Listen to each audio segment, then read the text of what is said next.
좋은 책에서 배우는 행복하게 사는 법. 오늘의 책 친구. 헤르만 헤세의 데미안. 혹시 요즘 인생의 중요한 갈림길에 서 있다고 느끼신 적 있으신가요? 오랫동안 굳게 믿어왔던 가치들이 흔들리거나 진정한 나를 찾아가는 여정이 시작되었다고 생각하고 계신가요? 오늘 소개할 이 책은 그런 마음에 알 수 없는 질문을 던지고 내면의 성장과 자기 발견에 대한 깊은 통찰을 선물할 것입니다. 조금은 신비롭지만 삶의 혼란 속에서 자신만의 길을 찾아나갈 용기를 줄 지혜의 보물창고가 될 거예요. 자, 그럼 오늘의 책 친구 헤르만 헤세의 데미안을 소개합니다. 이 책의 저자인 헤르만 헤세는 1877년 독일에서 태어나 1962년에 사망한 스위스 국적의 소설가이자 시인입니다.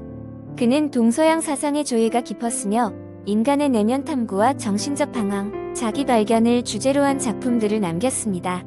두 차례의 세계대전과 개인적인 삶의 위기 속에서 고뇌하며 글을 썼고 1946년에는 노벨 문학상을 수상하며 전 세계적으로 인정받았습니다. 이 책은 사실 헤세가 제1차 세계대전 직후 혼란스러운 시대 상황과 개인적인 정신과 치료 경험을 바탕으로 썼습니다. 당시 유럽의 젊은이들이 겪던 가치관의 혼란과 새로운 정신적 지표를 찾으려는 갈증을 정확히 꿰뚫어보며 폭발적인 인기를 얻었습니다. 처음에는 에밀 싱클레어라는 가명으로 출간되어 충격과 공감을 주었지만 곧 헤세의 작품임이 밝혀졌죠. 데미안이라는 제목은 운명을 지배하는 자 또는 고대 신화 속 존재인 다이몬의 의미를 담고 있다고도 해석됩니다. 이는 주인공 싱클레어의 내면 깊숙이 숨어있는 잠재력이나 운명적인 인도자를 상징합니다. 이 제목만으로도 우리가 경험하는 내면의 목소리나 운명적 만남에 대한 상징을 예측해볼 수 있죠. 그럼 이 책이 어떤 이야기를 담고 있는지 핵심 줄거리를 간략하게 살펴볼까요? 데미안은 소년 에밀 싱클레어가 성장하면서 겪는 내면의 혼란과 자기 발견의 여정을 그린 이야기입니다. 이야기는 두 세계의 대립으로 시작됩니다. 데미안과의 운명적인 만남.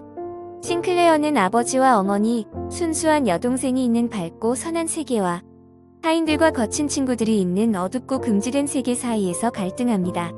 어린 시절 친구 프란츠 크로머의 협박으로 어두운 세계에 발을 들이게 되고 그로 인한 공포와 혼란 속에서 몸부림칩니다. 이때 나타난 친구 데미안은 마치 모든 것을 꿰뚫어보는 존재처럼 싱클레어를 새로운 시각으로 이끌어줍니다. 내면의 방황과 새로운 안내자. 성장하면서 싱클레어는 데미안과 헤어지지만 여전히 자신의 내면에서 방황합니다. 그는 음악을 통해 새로운 깨달음을 얻고 선과 악을 모두 포괄하는 신비로운 존재 아브락사스에 이끌려갑니다.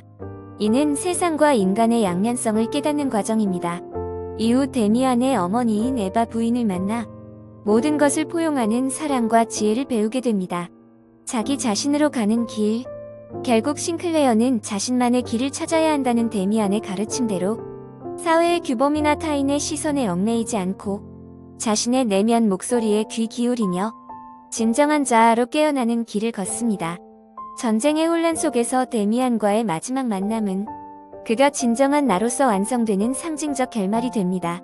이처럼 이 책은 인간이 내면의 갈등과 혼란을 겪으며 타인의 가르침과 스스로의 탐구를 통해 자기 자신으로 성장해가는 고통스럽지만 아름다운 여정을 그립니다. 궁극적으로 이 내용은 우리가 삶의 혼란 속에서도 흔들림 없이 진정한 나를 찾아가는 깊은 통찰을 제공합니다. 이 책에는 유독 마음에 와닿는 문장들이 많습니다. 그 중에서도 박사님과 시청자분들께 꼭 들려드리고 싶은 두 가지 핵심 메시지가 있습니다. 첫 번째는 새는 알에서 나오려고 투쟁한다. 알은 세계이다. 태어나려는 자는 하나의 세계를 깨뜨려야 한다. 이 문장은 이 책의 가장 유명한 구절이자 성장과 자기 발견의 고통을 상징합니다.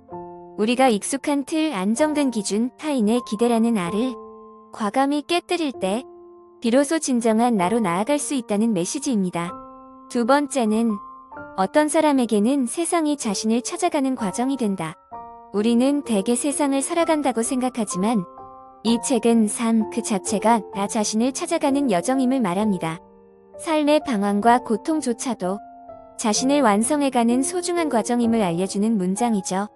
이처럼 데미안은 단순한 소설을 넘어 우리가 삶의 혼란 속에서 진정한 나를 찾아가고 자신만의 의미를 발견할 수 있을지에 대한 깊은 철학적 질문을 던지는 보석 같은 책입니다. 이 책을 읽고 나면 우리 삶에 대한 깊은 깨달음과 함께 몇 가지 중요한 질문을 던지게 됩니다. 과연 이 책의 메시지는 우리 삶의 어떤 부분에 적용될 수 있을까요?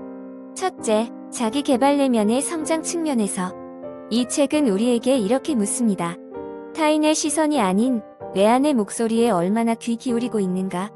스스로에게 조용히 질문해 보세요. 나는 진정으로 어떤 삶을 원하는가? 이 질문이 진짜 나만의 길을 여는 시작이 될 수 있습니다. 둘째, 인생의 지혜 삶의 태도 측면에서 이 책은 우리에게 말합니다. 선과 악, 빛과 그림자가 공존하는 삶의 부조리를 받아들이는 지혜. 삶의 고통과 불완전함을 나의 일부로 포용하며 나답게 살아가는 태도를 배울 때 비로소 우리는 삶의 주인이 될 수 있습니다. 궁극적으로 데미안은 이렇게 말합니다. 진정한 행복과 자유는 외부의 성공이나 타인의 인정이 아니라 내면의 혼란을 이겨낸 나 자신에게서 온다. 오늘 헤르만 헤세의 데미안과 함께한 시간 어떠셨나요? 이 책이 여러분 삶의 깊은 통찰에 등불이 되었기를 바랍니다. 데미안을 읽고 어떤 영감을 얻으셨는지, 삶의 어떤 알을 깨고 나가고 싶은지 댓글로 나누어 주세요. 다음 주에도 새로운 책과 함께 여러분의 내면을 더 풍요롭게 만들어 드리겠습니다. 감사합니다.